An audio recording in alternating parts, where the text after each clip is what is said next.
Hello everyone, welcome to Code Not Yet.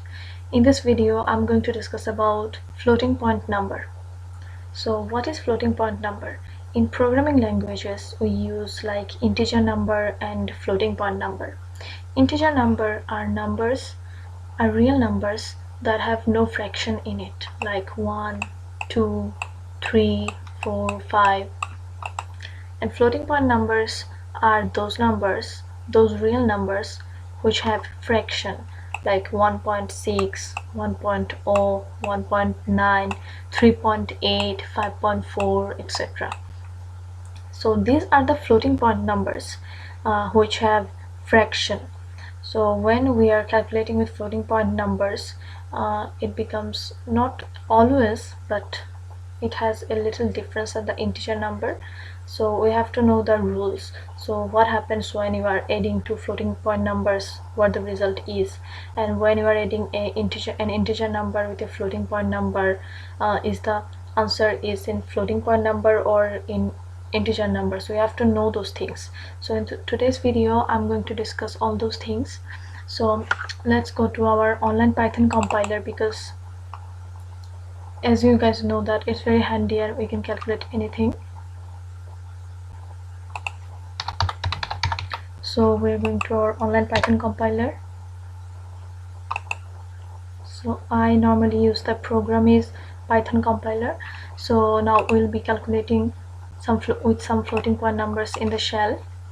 Let's add 3 plus 3.7. The answer is 6.7. So you can see when we are adding a floating point number with an integer number, the answer becomes a floating point number. So what happens when you do 3.3, so 3.4 plus 3.4, okay. So the answer is also a floating point number. So let's see what happens when we're dividing 5 by 4.3. So as you can see, if we divide an integer number with a floating point number, the result comes as a floating point number. So these are the things that you have to know, like if you add an integer or whatever, if you calculate an integer with a floating point number, the result comes as a floating point number. And if you calculate two floating point numbers, the result also comes as a floating point numbers. So we're going to do the same thing in our command prompt. So as I'm using Windows, my commands for the command prompts are going to be different from yours if you're using Linux or Mac. So I'll just tend to zoom in to make it more clear in the YouTube.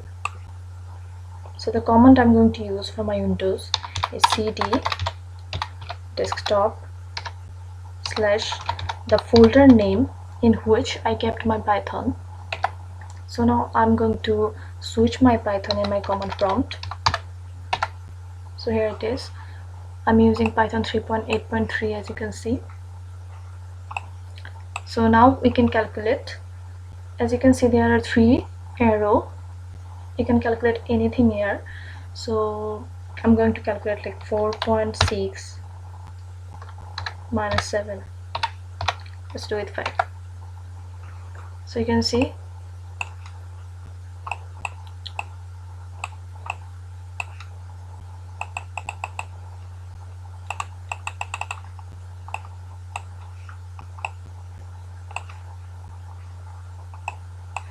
the answer. Yeah, here is the answer. 4.6 minus 5, the answer is in negative form and in floating point number form. So this is a floating point number answer, but in negative form. So what happens when you multiply two floating point numbers, as we saw before? So you can see if you multiply two floating point numbers, the answer is a floating point number. So what happens when you divide an integer number with a floating point number? So you can see if we divide an integer number with a floating point number, the answer is also a floating point number. So these are the rules. So now we are going to do the same thing in our IDE. The IDE I'm using is Atom. You can use any sort of IDE you want, like Sublime Text or Visual Studio Code. So when you are going to program a code in your IDE, you have to write down everything. You have to write down the program in detail. So to calculate anything here, we have to write down our program and we have to declare a variable. So I'm taking a variable called x. You can take anything, like it can be n, anything. So we're going to calculate something. So you can calculate a lot of things here. So you have to do, like, let's do a summation 2.3 plus 3.3. Okay, let's do another. Okay, let's have another variable for our subtraction. Let's have 5.4 minus 4.5. okay, let's declare another variable for our multiplication. Let's have m equal 3.4 into 3.4. Let's have another variable for our division. Let's have d 5.6 by 2.3. So here it is. So we have to use print function to print all of these. Print m. You can use print function differently, separately. You can use, if you want, you can use, you don't have to use it like, you don't have to write it like separately.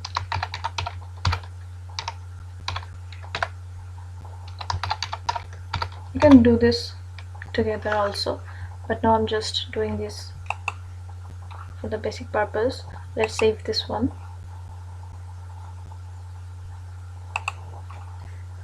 So let's name our file as float.py. You have to use this extension float.py. .py extension is very important, because if you don't use the extension, your file is not going to work as a Python file. So you cannot do the calculation and you cannot print anything from this if you don't use the .py extension. It's very important. So let's save this, and remember in which folder you are saving your file. Yes, let's go to our command prompt.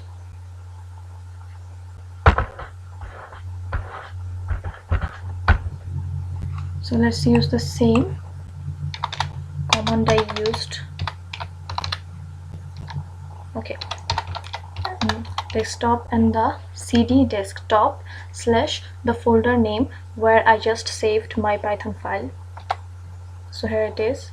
I have to write down the file name, which is float.py.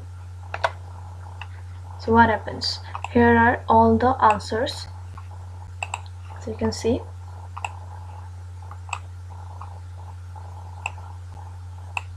These are the answers. So the answer of n is 5.6.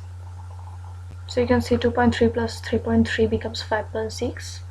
So the answer of x is 0.90000. The answer is